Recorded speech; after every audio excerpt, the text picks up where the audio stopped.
बाजपुर जनपद में तहसीलदार की कथित मिलीभगत से एक गरीब की पट्टे की जमीन हड़प ली गई है।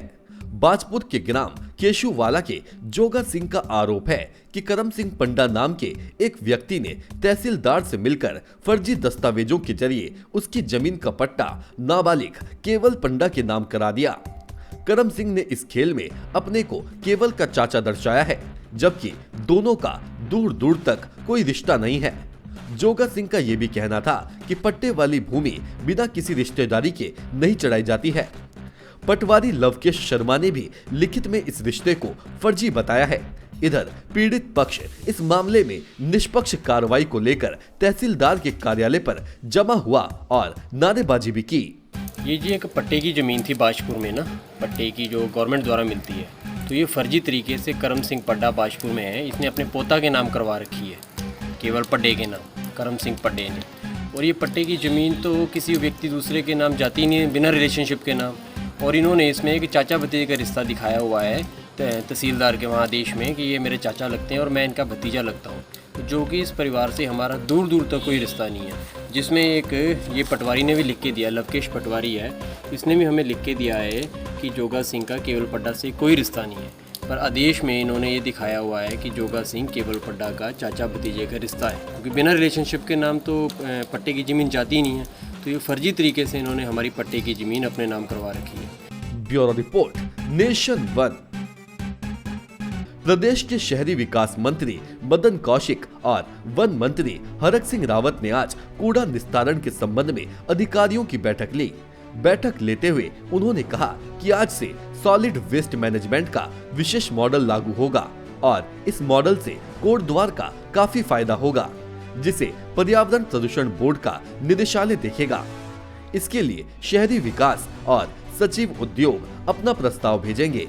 इसके अतिरिक्त MNA कोटद्वार की अध्यक्षता में एक कमेटी बनाई गई है, जिसमें प्रदूषण बोर्ड का एक अधिकारी और शहरी विकास विभाग का एक अधिकारी रहेगा, जो प्रतिदिन के आधार पर इस मॉडल की मॉनिटरिंग करेंगे। आपको बता दें कि सॉलिड वेस्ट मैनेजमेंट के तहत 3 मॉडल अपनाए जाएंगे। रुड़की में वेस्ट टू एजेंडी मॉडल, हरिद्वार में बायोगैस मॉडल और कोटद्वार में छत्तीसगढ़ मॉडल है। इसके बाद इसी आधार पर पूरे राज्य में सॉलिड वेस्ट मैनेजमेंट का कार्य किया जाएगा। Bureau report, Nation one. UP के अमेठी में जहां कोरोना के सिम्टोमेटिक मरीजों के इलाज के लिए गौरीगंज में L1 हॉस्पिटल बनाया गया था, अब कोरोना संक्रमित गंभीर रोगियों के इलाज के लिए जिला अस्पताल में ही L2 हॉस्पिटल संचालित कर लिया गया है। इसके बन जाने से अब लोगों को गैर जनपद में जाने की आवश्यकता नहीं पड़ेगी। अभी तक यहाँ पर कोरोना के सामान्य रोगों का इलाज हो पाता था। गंभीर रोगियों को इलाज के लिए अयोध्या, बाराबंकी, अंबेडकर नगर भेज दिया जाता था, जहां मरीजों को काफी परेशानी का सामना करना पड़ता था।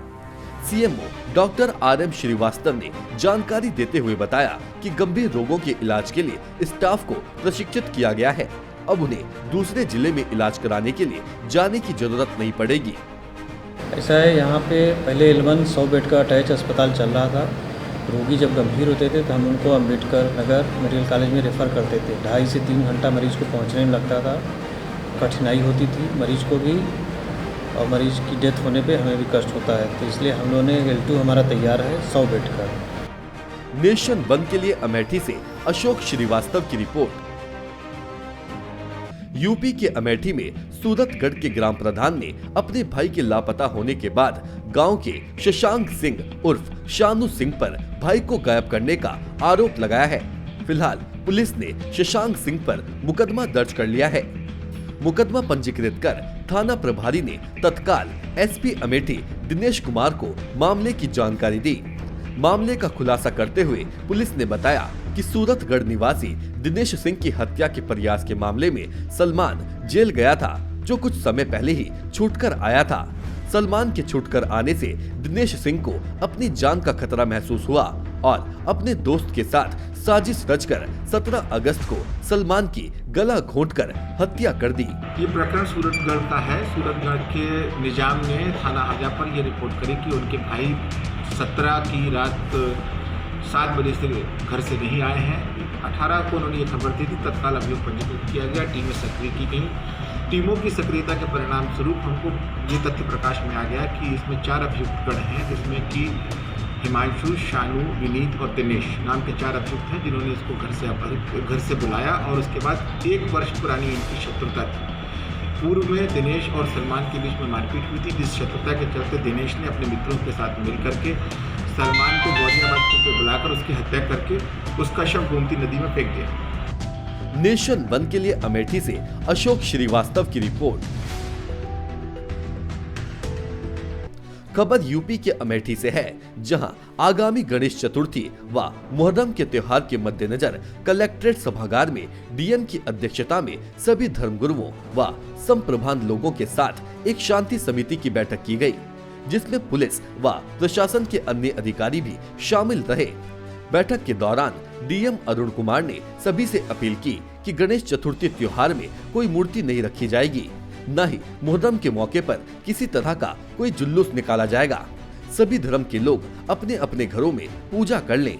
उन्होंने कहा कि कोविड-19 जैसी महामारी के मद्देनजर ये निर्णय लिया गया है कि किसी भी तरह का धार्मिक आयोजन नहीं किया जाएगा।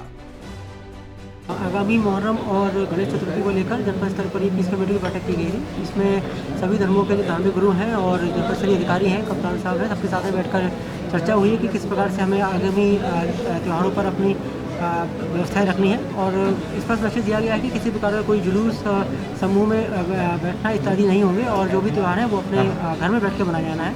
तो इस प्रकार से कोई भी किसी प्रकार के जुलूस तरह की कोई भी किसी प्रकार की परमिशन नहीं दी जाएगी।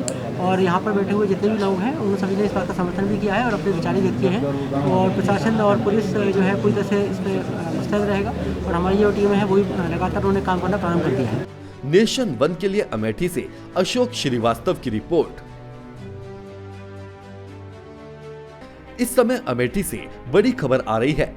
कोविड-19 से संक्रमित 5 मरीजों की मौत हो चुकी है। जिले में कोविड-19 से संक्रमित मरीजों की संख्या 879 हो चुकी है, जिसमें से 244 मरीज वर्तमान में एक्टिव हैं। इलाज के बाद ठीक होकर घर जा चुके मरीजों की संख्या 630 है। इलाज के दौरान जिले में 3 संक्रमित मरीजों की मौत हो चुकी थी और आज 2 मरीजों की और मौत हो गई है।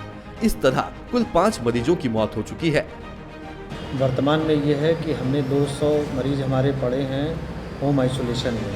उनको भी हमने कहा है कि जिसके पास एंड्रॉयड फ़ोन नहीं है, जो अपलोड नहीं कर पा रहे हैं आरोग्य सेतु को या आइसोलेशन होम के ऐप को, तो वो कृपया अस्पताल में आ जाएं। हम यहाँ उनको इलाज करेंगे, ठीक करेंगे, तब वो घर जाएं।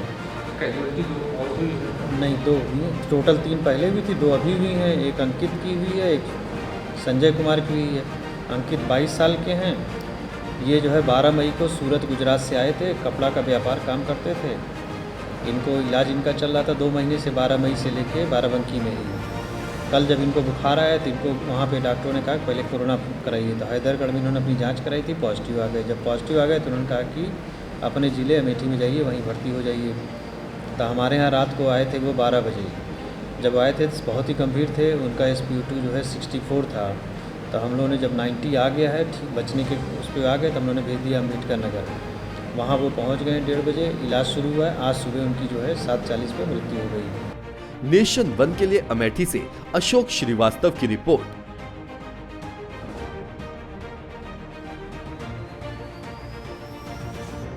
नेशन वन की खबरों के अपडेट के लिए आप हमारे चैनल को लाइक करें, सब्सक्राइब करें, पसंद आई वीडियो को शेयर करना ना भूलें और ज्यादा जानकारी के लिए लॉग इन करें www.nation1.tv पर। अधिक जानकारी के लिए आप हमें ट्विटर, फेसबुक पर भी फॉलो कर सकते हैं। तो खबरों की ज्यादा जानकारी के लिए बने रहें नेशन वन के साथ।